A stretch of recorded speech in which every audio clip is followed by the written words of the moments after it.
Thank you, sis.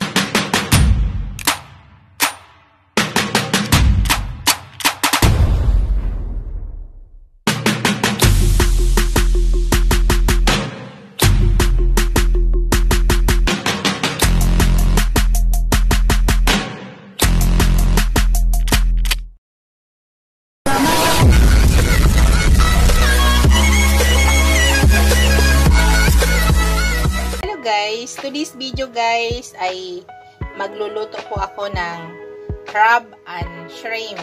Ginataang crab and shrimp. Ayan guys. Yan po yung ating crab at yan po yung ating shrimp. Lilinisan ko pa yan guys. Ito yung mga ihalo kong ingredients at gulay guys para sa aking ginataang crab at shrimp. Ito po yun guys. Yan.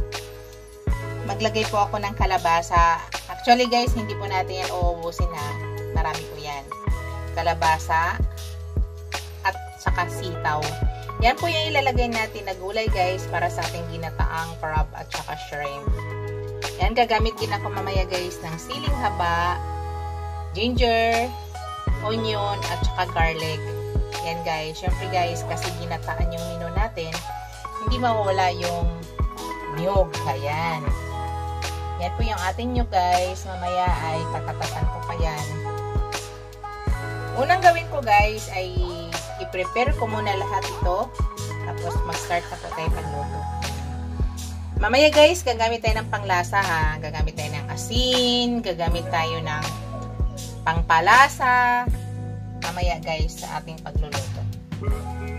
Tara guys, samahan nyo ako at linisan ko muna po yan.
Hello guys!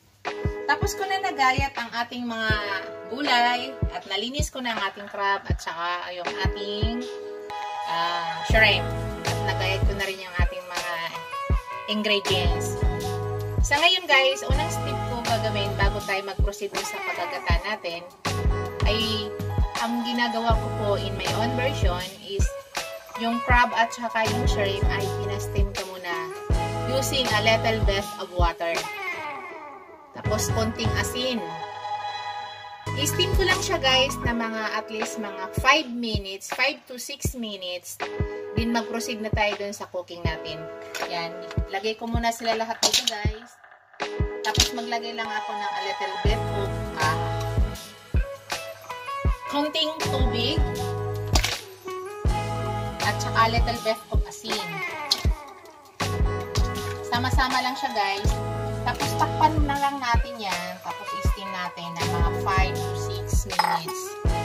Tapos maglagay ako ng a little bit of asin para magkaroon siya ng lasa. Yan. Tapos konting tubig guys. Yan. Kasi magkakaroon naman ng tubig yan eh. Tapos, i-steam na natin guys. Takpan natin ng 5 to 6 minutes na po yan. Then, mag-proceed na tayo dun sa ating paggagata. Hello guys! Mag-start na po tayo. Lulutuin na po natin ang ating crab at saka ating shrimp. Gagataan na po natin. Unang step guys, di ba kanina ay ang ginawa ko, in-steam ko yung crab at saka yung ating shrimp. Ayun na po yan guys. Na-steam na po.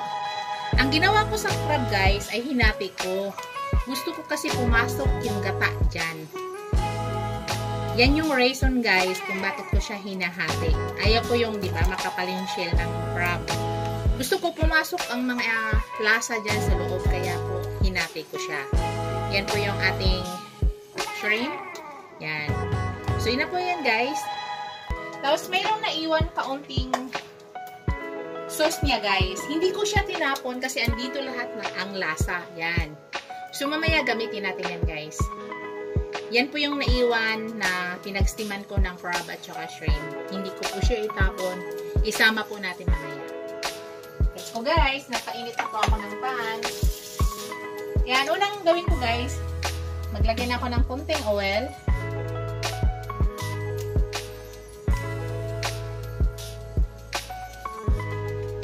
Guys, naglagay na tayo ng konting oil. Unang step na gagawin ko guys ay igigisa ko muna. Ito yung ating garlic.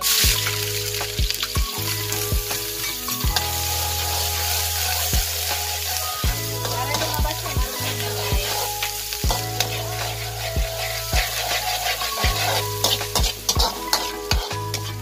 Ginigisa ko ang ating ginger. Pala po garlic kaya ginger pala po yan para lumabas yung niya lasa yung aroma niya. Ginger pala yan guys. Tapos ito na po yung ating garlic.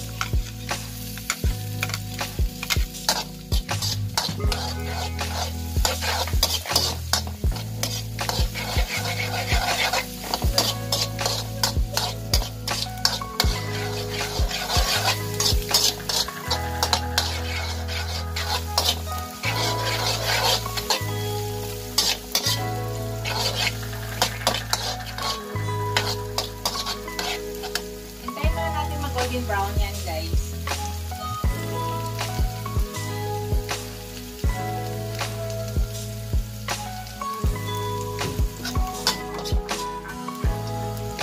Lagyan na natin ang ating onion.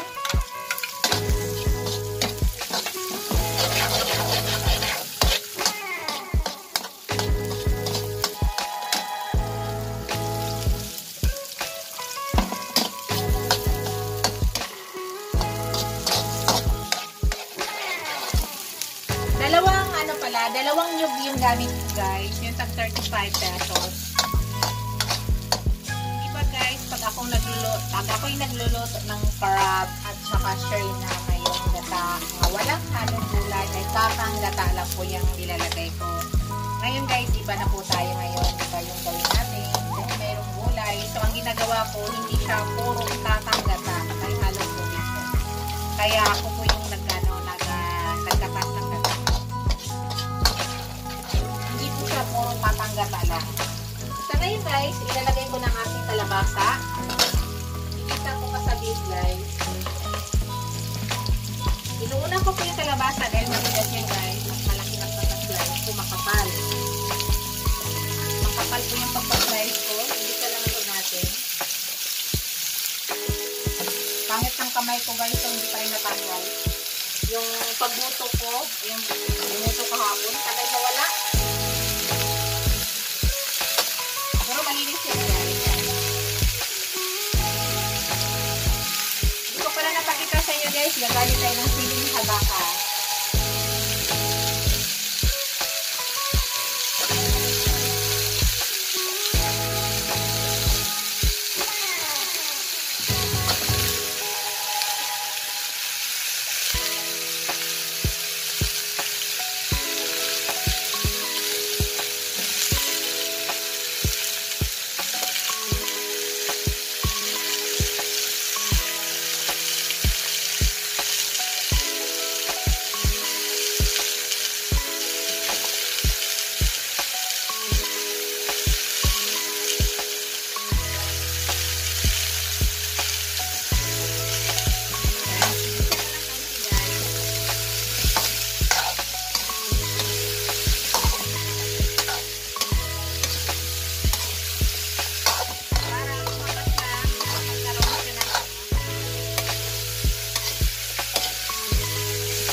Crab at saka ating shrimp. Lalo na natin guys. Ibisa natin saglit para yung aroma ng ginger, aroma ng garlic at saka onion ay manuot muna dito sa ating crab at saka sa ating shrimp. Yan po yung reason kung bakit po ginisa yung ating ginger, para mas lumabas yung aroma niya. At saka in-slice ko siya ng kaunti lang guys. Yung pinong-pinong guys.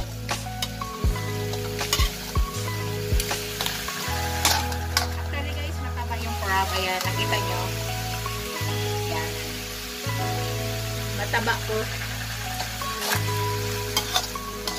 Yan yung reason ko guys, bakit hinati ko. Hinati ko na kanina. Kasi gusto ko yung lahat ng lasa ay pumasok yan sa loob ng crab. Kasi makapal po siya eh. Hindi siya makakapasok pag hindi natin lagyan ng butas papuntang loob. Yan na guys. Ilagay ko na rin aking sili guys. Halo-halo na yun guys. Yung ating sitaw guys, maya-maya ko na ilagay ha. Ayaw kasi masyadong nalalata. Ito yung natira kanina guys na pinag-steaman natin ng crab at saka shrimp. Ilagay natin yan kasi andyan lahat ng lasa. Yan, ilagay na natin guys. Ito na po yung ating gata. Dalawang gata po yung ginawa ko guys ha. Yan.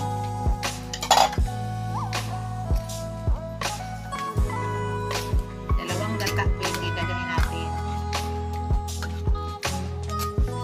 Ngayon guys, iwasan ko muna magtakip para hindi namumuang gata. Mamaya na ako magtatakip. Pero magtatakip ako guys ha. Mamaya, kaya iwasan lang natin muna para hindi namumuo yung gata. Ayaw ko kasi namumuo yung gata. So hintay lang natin guys, kumulo. Hindi muna naka-close. Manatiling open lang muna siya. Hello guys. Nakita niyo na guys, kumukulo na siya. Hindi ko muna siya takpan guys, maya-maya na pag naluto na yung gata. Inuulit ko guys. Yung reason bakit hindi ko siya agad tinatakpan, ayaw ko nga nagbubuo-buo ang ating yung gata. Ayaw ko nga nagbubuo-buo siya guys. So manatili mo na siyang naka-open. Mamaya guys, maglagay na tayo ng takip pag ilalagay na natin ng ating sitaw. Yung sitaw guys, saglit lang yan lutuin. Yung kalabasa, medyo makapal ang pagka-slice ko.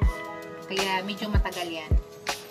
So ngayon guys, maglagay na ako ng pampalasa para habang nag-a-absorb ang ating gata dun sa mga nilagay natin sa crab at hipon at sa kalabasa ay mayroon siyang lasa.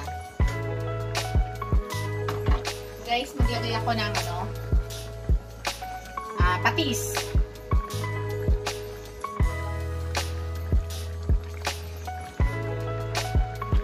Estimate nyo guys kung ano kadaming patis ang gusto nyo. Ako kasi hindi lahat patis ang tinitimpla ko guys. Naglalagay pa ako ng konting asin. Hindi siya puro patis. Parang ayaw na lumabas.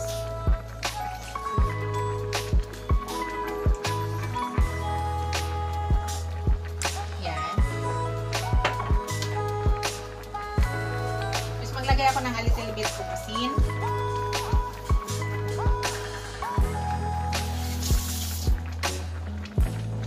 Tapos maglagay ako ng pampalasa guys.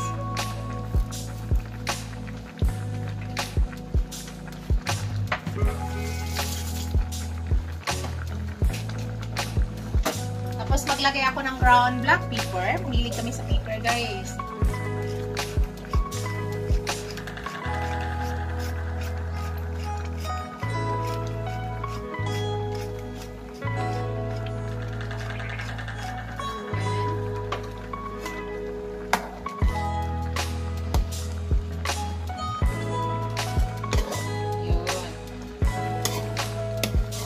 Kita mo guys, magbubuo-buo yan pag tinatakpan natin yan.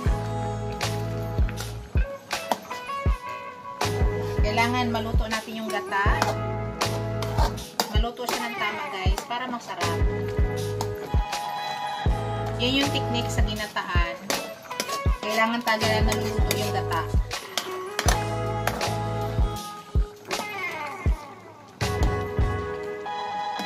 Kasi pag tinakpan agad natin to guys, ang possible nito ay nabubuo yung gata. At hindi masyado naluluto agad ang gata. Gusto ko sa gata ay parang nag-brown na. Ibig sabihin pag ganyan na yung itsura ng gata, nag-brown na ay ibig sabihin lutong-lutong na siya. Lutong na po yung ating gata. So ngayon guys, titikman ko siya kung tama na ba yung lasa. Para mag-add tayo ay i-cover ko lang pa.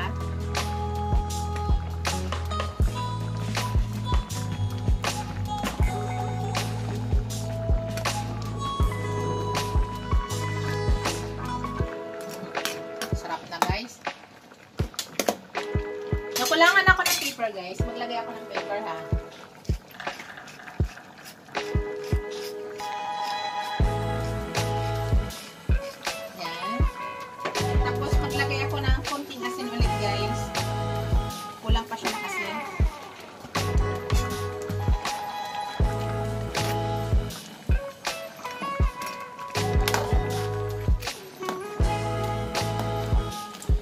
Guys, gusto ba nyo yung kalabasa ay durog-durog na?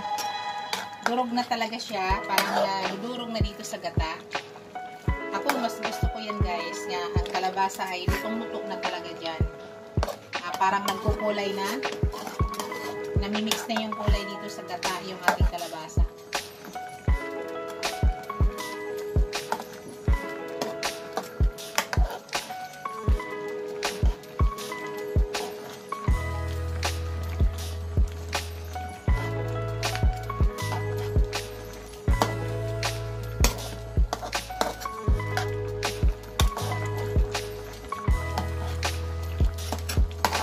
Ko siya ulit guys, may tama na.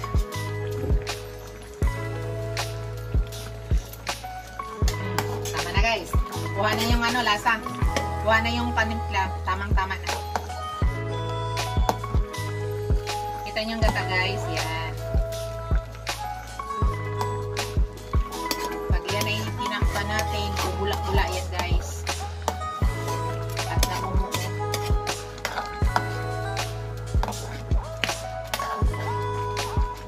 So, hintayin lang natin guys. medyo lumambot ng ating kalabasa at bago natin lagay ang ating sitaw. Sa ngayon guys, ilagay na natin ang ating sitaw. It's time na ilagay ng ating sitaw.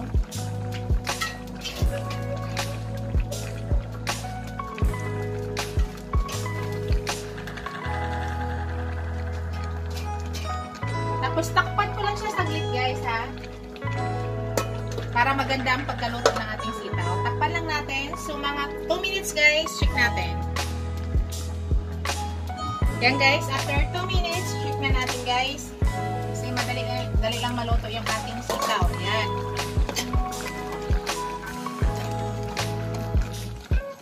So imimix natin yung ilalim guys.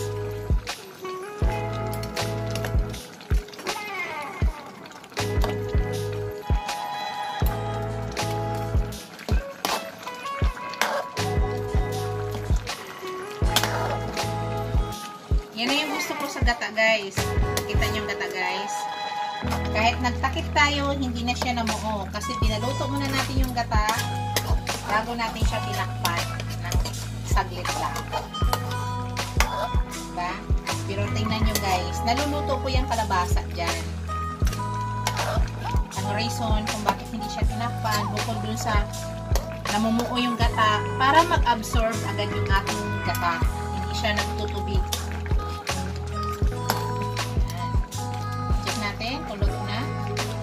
Kunti na lang yan guys. So takpan ulit natin ng 1 minute guys para maluto talaga yung ating sitaw. Ayaw ko naman na overcook pero gusto ko medyo malambot lang kaunti. So after 1 minute guys, check ulit natin. Iniiwasan ko talaga na malanta maigi ang ating sitaw. Hindi na kasi maganda guys. So, huwag nyo kalimutan guys, pag nagata kayo, yung ilalim, kailangan nyo sundutin. Imimix nyo maigi. Yan. Baka mamaya, nagkaroon na, dumidikit na siya dun sa ilalim. So, para sa akin guys, tama na po yan. Yan. Okay na po yan guys sa akin. Ito na ating sitaw. At ang ating gata, napakaluto na. Nakita nyo guys, nagkaroon na siya ng dilaw-dilaw dahil sa ating kalabasa nga, yung nadurog na yung kalabasa natin. Yan, gusto ko guys sa ginataan. Medyo nadurog na yung kalabasa dyan. Yan, patayin ko na yung ating heat guys. Tayo ay luto na yan. Yan ang ating ginataang crab at shrimps. Yan, na may kalabasa at saka sitaw. Yan na guys, ang ating finished product. Guys, sa lahat pala ng mga subscriber ko at saka sa aking mga supporters, sa aking mga super chatters, ako po ay nagpapasalamat at walang sawang nagpapasalamat sa inyo. Maraming salamat po sa lahat. Shout out po sa inyong lahat. Maraming salamat. Yan. Ito na po yung ating finished product guys. Thank you for watching guys. Don't forget to like, comment, and subscribe to my channel. See you in my next video guys. Na hindi pa nakapag-subscribe, please paki-subscribe ako. At huwag niyo po kalimutan pakipindot yung notification bell para updated kayo sa new upload video ko. Thank you. Bye. God bless us all. Bye guys.